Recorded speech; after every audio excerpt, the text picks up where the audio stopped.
Hijos de grado décimo del Colegio Américas Unidas, que el Señor nos bendiga a todos. Bienvenidos a su clase de religión. ¿Listo? Semana número 37, muchachos. Ya esto se está acabando y necesito que manden los trabajos. ¿Ok? Vamos a orar para dar inicio a la clase. Amadísimo Dios y Padre Celestial, a ti, Señor, sea la gloria. A ti, Señor, sea la honra. Alabanza, adoración y exaltación te pertenecen única y exclusivamente a ti, Señor, que eres Dios, que eres Rey, que eres Padre. A ti, Papito Dios, que existes desde antes de la misma existencia, Padre Celestial. A ti que eres creador de materia. Te alabo y te glorifico, Señor, porque tú eres mi Dios, porque tú eres mi Rey, porque tú eres mi Señor. En el nombre de Cristo Jesús. Amén, amén y amén. Listo, hijos. Ve, muchachos, la cuestión es esta. Tengo pendiente varios trabajos para que por favor los manden lo más pronto posible para poder continuar con los procesos académicos como los debemos llevar. Ustedes, nosotros los profesores les hacemos exigencias, pues resulta, hijos, de que a nosotros los profesores también nos hacen exigencias. ¿Listo? Vamos a continuar con el segundo tema del libro Edifiquemos sobre cimientos firmes. Miren que yo tengo este libro a la mano, pero no dejo de lado la Biblia. ¿Listo? Este material, siendo muy bueno y muy importante, jamás va a dejar de lado o va a ser mejor que tener la Biblia en la mano. Material Edifiquemos sobre cimientos firmes lo he estado buscando en PDF, en internet, pero no lo he encontrado. El autor es Rick Johnson. Por eso yo cuando doy la clase trato de hacerlo un poco más claro, con palabras más aterrizadas a nuestra realidad, a la forma de hablar de nosotros, para que entendamos con claridad lo que estamos hablando. ¿Listo? Hijos, vamos a arrancar con la primera parte. Si yo les digo que me hablen de ustedes ¿cómo se describirían a sí mismos? De pronto algunos me dirían, no, yo soy futbolista. Otro me diría, no, a mí me gusta, me gustan los videojuegos. Otros dirían, y hay muchas características que ustedes me podrían dar. Otros me podrían decir, mi nombre es fulano de tal, arrancarían de esa manera. O alguna de las niñas también me diría su nombre y hablaría de alguna de las características personales que usted tiene, amor, y eso está bien, eso hace parte de tu yo, eso hace parte de tu crecimiento y de tu proceso. ¿Listo? Cuando uno se va a dar a conocer a una persona, cuando uno va a relacionarse con alguien, uno debe entender la forma en la cual se relaciona con nosotros. En este caso, por ejemplo, recuerdo la primera vez que llegué yo al colegio, estaba muy asustado, me tocó con dos grupos fuertes, pesaditos. Uno de ellos era un 11-2, creo que era, ya se puesto aún de acuerdo para no dejarme dictar clases. Ya después, cuando llegamos a las siguientes clases, que vieron que el ambiente de trabajo, el ambiente dentro de la jornada de clase, dentro del salón, era chévere, ya ellos fueron cambiando su relación conmigo y fueron mucho más amables. ¿Listo? Bueno, generalmente las primeras impresiones, y cuando uno se encuentra con alguien que representa una autoridad mayor que uno, la gente puede llegar con la sensación de temor, y ese temor lo lleva a estar prevenido en su relacionarse con las otras personas. Con el pueblo hebreo en la antigüedad la situación no es muy distinta. De hecho, me atrevería a decir que la situación es, pero yo cuadro aquí, la situación es muy, pero muy parecida. El Señor, que ya sabían todos los hebreos que era su Dios, que los había sacado de Egipto, ve la necesidad de darse a conocer de una manera más cercana y más personal con aquel pueblo con el que se va a relacionar, aquel pueblo descendiente de Abraham. ¿Listo? Y cuando una de esas primeras manifestaciones es con Abraham, luego con su hijo, luego con su nieto, luego con su bisnieto José, y luego pasa mucho tiempo y vuelve y se manifiesta, pero ya es con Moisés, descendiente ya de en este linaje.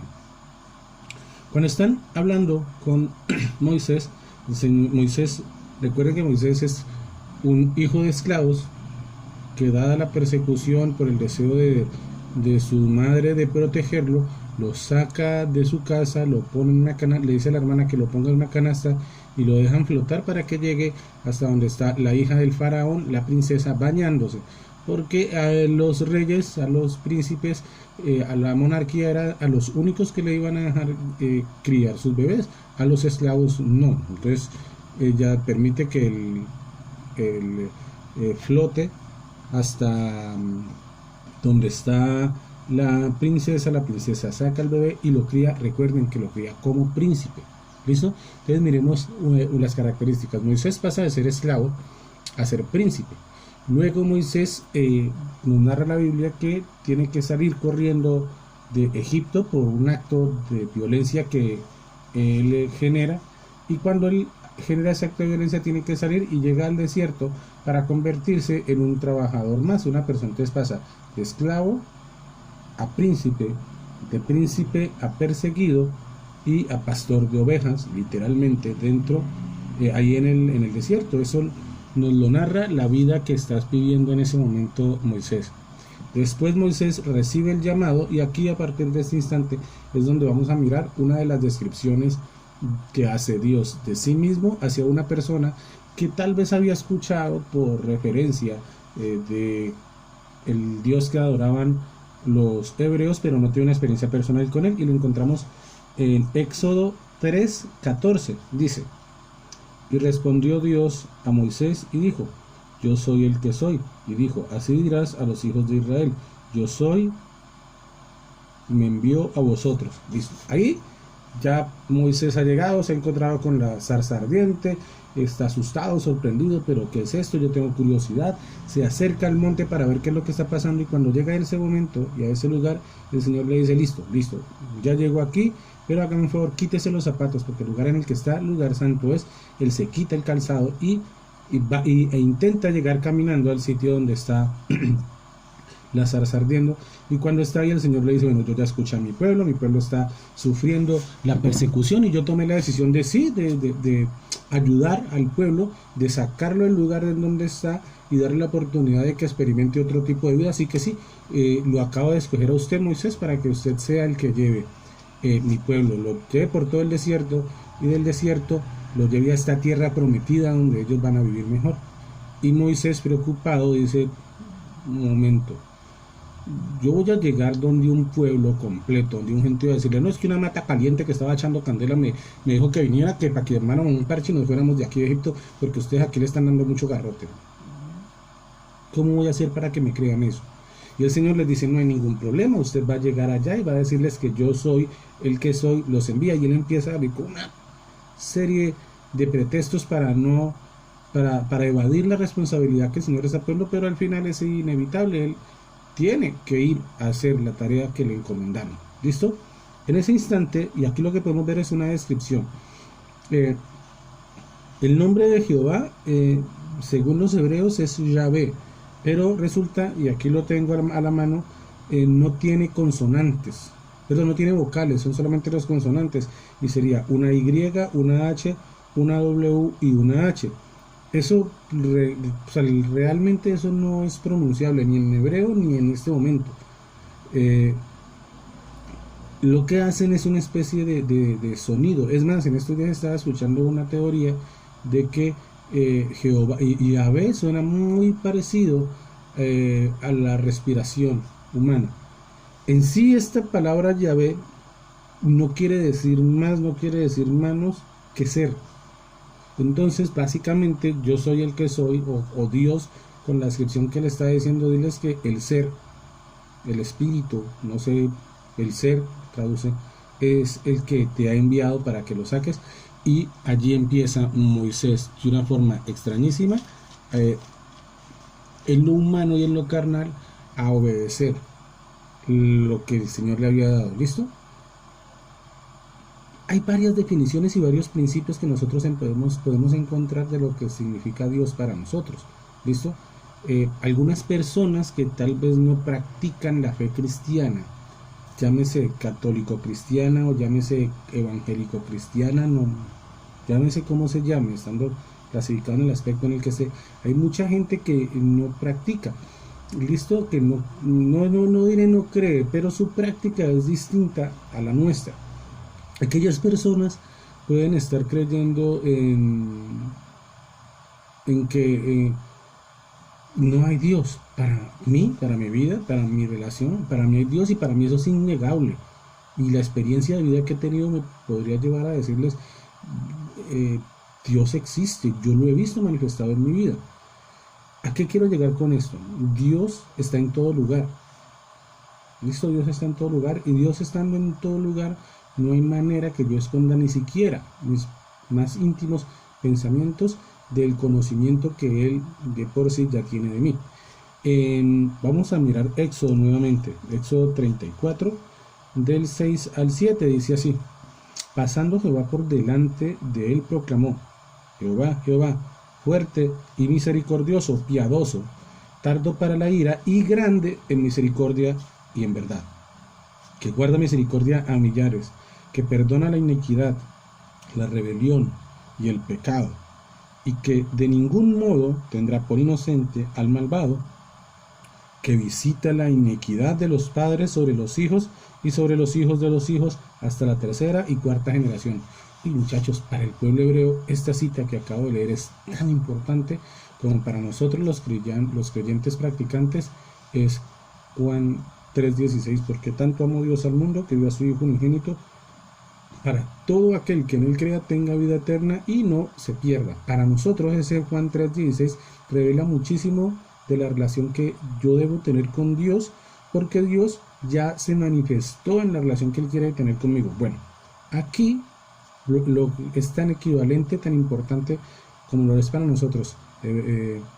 Juan 3:16, así es igual de importante para ellos Éxodo 34 del 6 al 7, porque habla de una descripción de que hace Dios de sí mismo, ya no solamente el nombre, sino que ya habla de unas características, y en medio de esa característica que está dando Dios de sí mismo, da también unas indicaciones de cómo debe ser la relación con Él, cómo espera Él que sea la relación. Y yo ya les comenté la primera parte. Una de las primeras características, cuando dice que Dios está pasando delante de Él y proclama: Jehová, Jehová, fuerte, misericordioso y piadoso, básicamente lo que nos está diciendo, muchachos, es que Dios está en todo lugar. Dios está en el cielo, pero Él también está en todos los lugares. Dios está cuando tú te encierras solo por allá en tu cuarto, allí está Dios viéndote, tú no te puedes esconder. Tenemos otro ejemplo muy vivo en la Biblia que nos habla acerca de cómo Jonás se metió dentro de una barca y se fue en sentido contrario. El Señor le dijo: ve a Nínive, pero él cogió hacia otra ciudad que queda en sentido contrario, y él entra al barco. El Señor lo asusta a los marinos con un gran aguacero que se forma. Los marineros dicen: bueno, ¿qué está pasando aquí? Lo tiran del barco. Él dice: no, tírenme porque eso es por culpa mía. Y él va a dar a la boca de un gran pez, y él se esconde en lo más, él sale dentro de la boca del pez. Dice que baja lo más profundo del mar, lo más profundo del Seol. Allí básicamente lo que está diciendo es, lo que quiere mostrar es que por más distancia que haya, él cree estar huyendo del Señor, pero a donde vaya el Señor lo encuentra, aún dentro de lo más profundo del mar, dentro de la boca de este gran pez. El Señor lo encuentra y habla con él, lo hace caer en cuenta de que él tiene que cumplir con el mandato que le pidieron, vuelve y sale, y ahora sí se dirige a Nínive a realizar la tarea que el Señor le había mandado. No hay lugar en el que yo me pueda esconder del Señor. No hay nada que yo pueda hacer que me haga pensar o sentir que realmente ya me salvé, ya me escondí, que no tengo ningún problema con lo que estoy haciendo. Esto es lo que nos muestra estas palabras, perdón, hijos, donde habla de que Jehová está pasando por delante. A lo que se refiere es a eso, que nosotros en ningún momento podemos estar por fuera de la vista de Dios. Él todo el tiempo está al lado de nosotros. Por eso hablamos que Dios es un Dios omnipresente, porque Él está en todas partes. Por ejemplo, otra cosa, cuando continuamos aquí, hablamos también de que Jehová es eterno. Por eso Él habla de yo soy el que soy, el ser. ¿Listo? Él no tiene principio ni fin. Dios es eterno. Él siempre ha existido y ha existido por su propio poder. Él es el único Dios. Nunca ha habido otro Dios. Toda cosa que vemos en este mundo, ustedes nacen, ¿cierto? Ustedes crecen, ustedes envejecen. Y en algún momento, y esperemos que falten muchísimos años, unos 150 años mínimo, vamos a morir. Nosotros necesitamos de muchas cosas. Bueno, con Dios no es así. Dios es eterno, Él no tiene principio ni fin. Cuando nosotros miramos Primera de Juan, leemos que dice que en el principio era el verbo y el verbo era Dios y el verbo era con Dios y por medio del verbo todas las cosas fueron hechas. Dios es absolutamente eterno, hijos. Dios es absolutamente eterno. Dios no tiene principio, Dios no tiene fin. Otra de las características que tiene Dios, del cual nosotros no nos podemos olvidar, es que Dios es espíritu. Yo sé que yo también lo he leído y tuve una lucha personal con esa información cuando dice que Dios nos creó a su imagen y semejanza. Porque nosotros como seres humanos entendemos que si yo digo que tengo un lapicero parecido a tengo este bolígrafo y tengo algo que es a imagen y semejanza de este bolígrafo, pues tiene que ser este bolígrafo que son de la misma marca. No son iguales porque este tiene tapita y este no. Bueno, con el Señor pasa algo parecido. Nosotros entendemos que para que algo sea a imagen y semejanza de algo, entonces tiene que ser una réplica muy parecida, casi exacta, ¿listo? Al cual le podrían faltar unas características, pero que deben tener unos elementos. Entonces a nosotros, al encontrarnos con eso, nos imaginamos a un Dios con un abuelito cabeciblanco, vestido todo de blanco, con unas batas larguísimas, que tiene manos, que tiene pies, que tiene... Y la verdad es que a lo que se refiere cuando nos dice que fuimos hechos a imagen y semejanza del Señor, se está refiriendo más a un ejercicio de relación con el Señor, de la parte de sentimientos. Ejemplo, Dios se enoja. Ejemplo, a Dios le da celos. Ejemplo, Dios sintió dolor cuando la muerte de su hijo. Recuerden que en Lucas, que narra de que la tierra fue oscurecida y que llovió. ¿Listo? Dios tiene esas características. En cuanto al sentimiento, nosotros nos parecemos a Dios. Sin embargo, nosotros físicamente no podemos decir que Dios tenga esta misma forma, porque Dios es espíritu. ¿Listo? El espíritu, Dios no tiene cuerpo para que lo veamos. Usted no puede ver el aire, pero lo puede sentir. Usted no puede ver el aire, pero usted puede ver que el aire mueve la cortina cuando sopla. Usted puede ver que el aire mueve una rama cuando sopla. ¿Listo? Así mismo actúa Dios. Nosotros como seres humanos necesitamos muchos elementos para vivir. Nosotros necesitamos sol, nosotros necesitamos aire, agua, comida, pero Dios, que siendo espíritu, Él no tiene necesidad de nada de eso. ¿Listo? Eso es una característica que tiene Él. Otra característica que tiene Dios es que Dios todo lo hace perfecto. Ahora sí, ya sé que cuando yo digo que Dios todo lo hace perfecto, ustedes se imaginan esta criatura hermosa. Mentira, no. Cuando decimos que Dios todo lo hace perfecto, Dios puede hacer cualquier cosa. ¿Listo? No hay nadie tan fuerte ni con un poder creador tan importante como el Señor. Yo como profesor, que también de artística, que también lo soy, tengo que decir de que el máximo artista es Dios. Él es el creador, Él es el innovador por excelencia. Miren, hay cuadros, uno puede coger un lienzo y pintar una forma humana, pero darle vida no puedes. ¿Listo? En cambio, yo puedo coger un árbol y plantarlo, pero crear la semilla no puedo. ¿Cierto? Yo puedo coger la semilla y plantarla, pero crearla de la nada no puedo. Bueno, Dios es el máximo creador y Él todo lo hace perfecto. Todo lo creado por Dios tiene un fin, tiene una intención y tiene un plan preelaborado. El Señor hace lo que quiere, porque Él todo lo hace perfecto. No está bien hablar o clasificarlo que hay manifestaciones de Dios y encasillarlo ahí. Entonces Dios hace este tipo de cosas. Ejemplo, hay estilos de vida que creen que si tú no te casas, entonces tú no has sido tocado por el Espíritu Santo, y eso no es cierto, chicos. Dios es el creador absolutamente de todo. Él tiene formas tan distintas y tan variadas para manifestarse que nosotros no podemos clasificar, decir, si no pasa esto es porque allí no hay Dios, si no pasa esto es porque usted no ha recibido el Espíritu Santo. No, eso no es verdad. Dios no miente, Dios no engaña, porque Él todo lo que hace lo hace bien, para el bien. Y Él hace todo conforme a sí mismo, es decir, Él hace todo conforme a su palabra, al verbo, porque Él es el verbo. Él no hace ninguna cosa mala, ni imperfecta. Nosotros llegamos a la imperfección a raíz del pecado y continuamos en ese camino de imperfección cada vez que nos negamos a seguir su mandato y continuamos en ese proceso de pecar, pecar, pecar y pecar y pecar. Pero sobre todo algo que tenemos que entender es que Dios nunca te va a animar a que tú hagas algo malo. Él nos da el libre albedrío y tú decides con respecto a tu vida, pero eso no quiere decir nunca que Él te anime a hacer algo malo o que algo malo suceda en tu vida.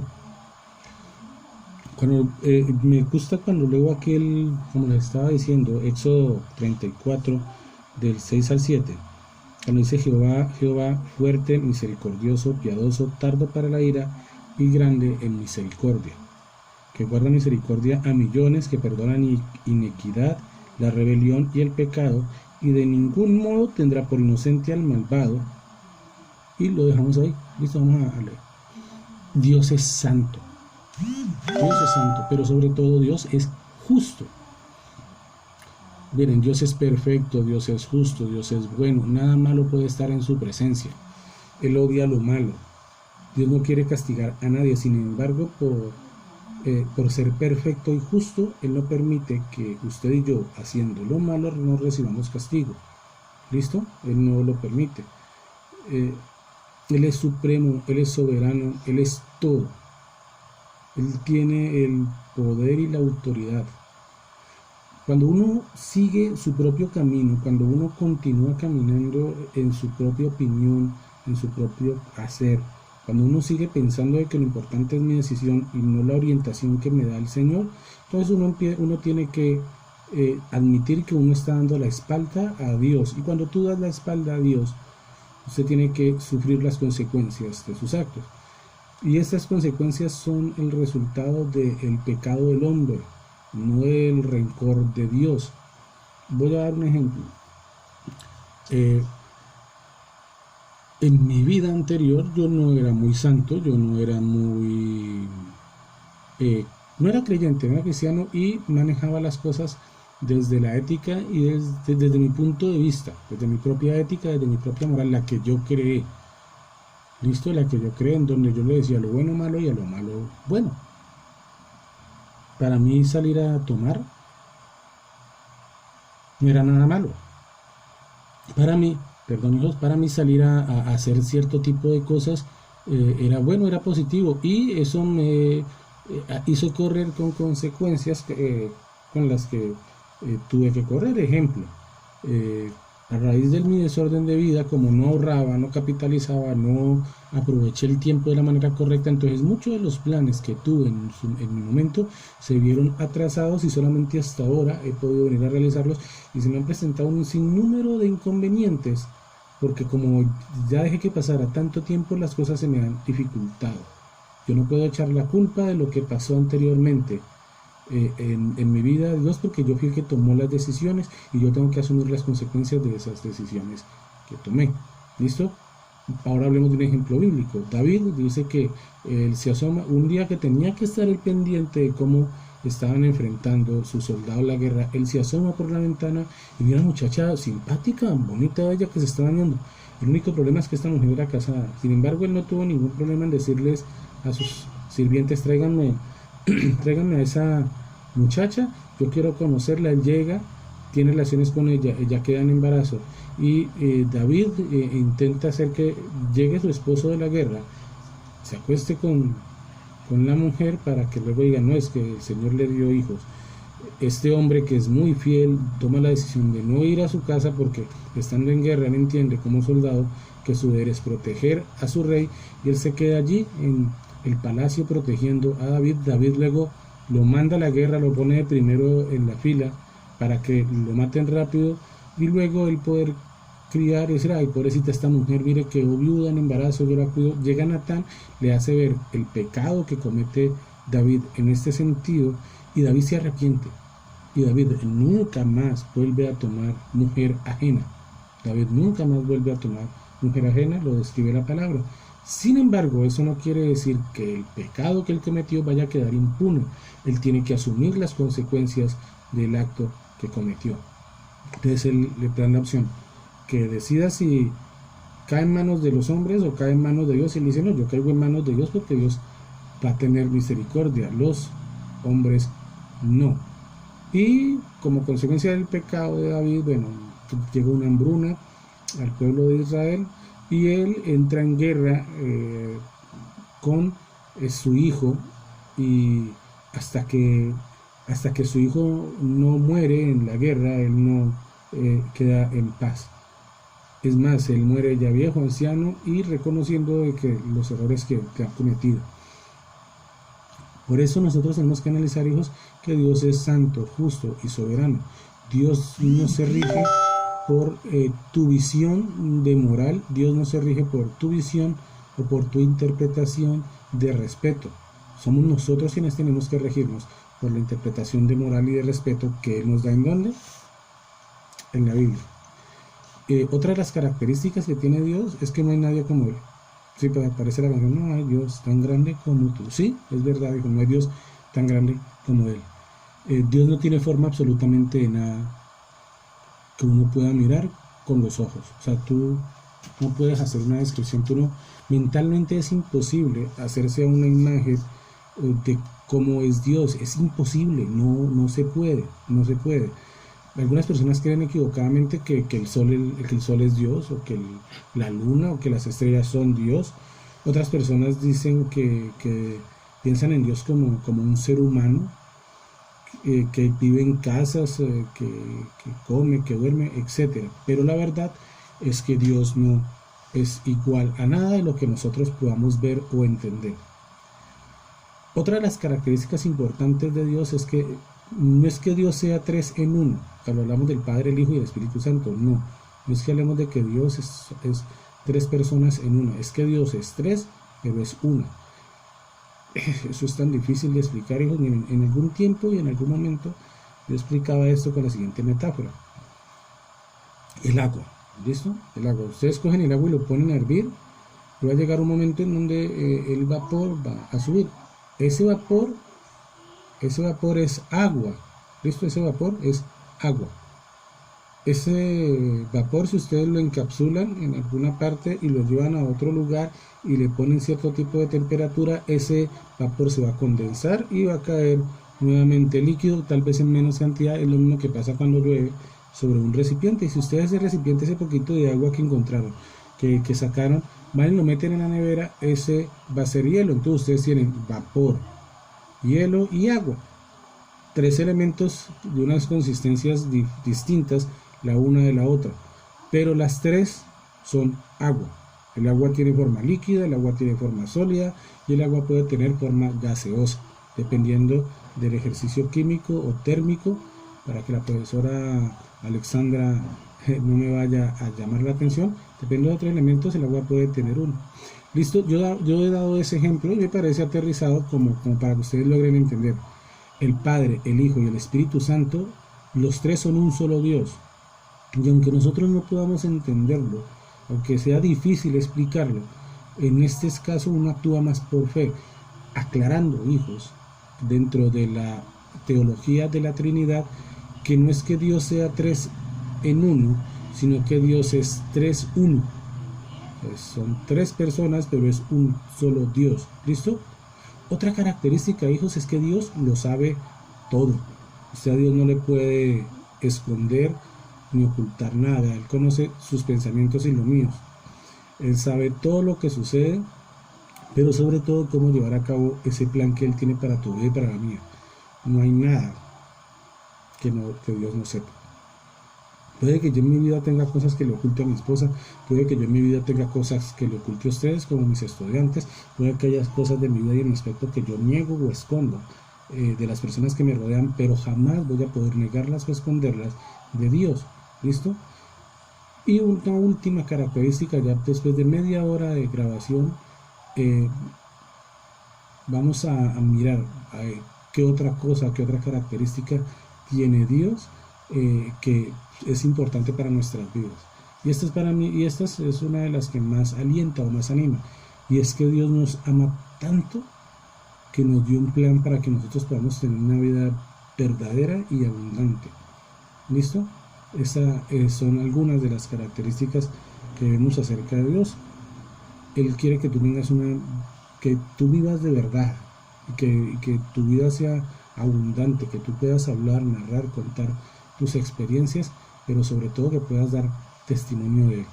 Hijos, en este sentido no es tanto un resumen, ustedes pueden hacer un escrito.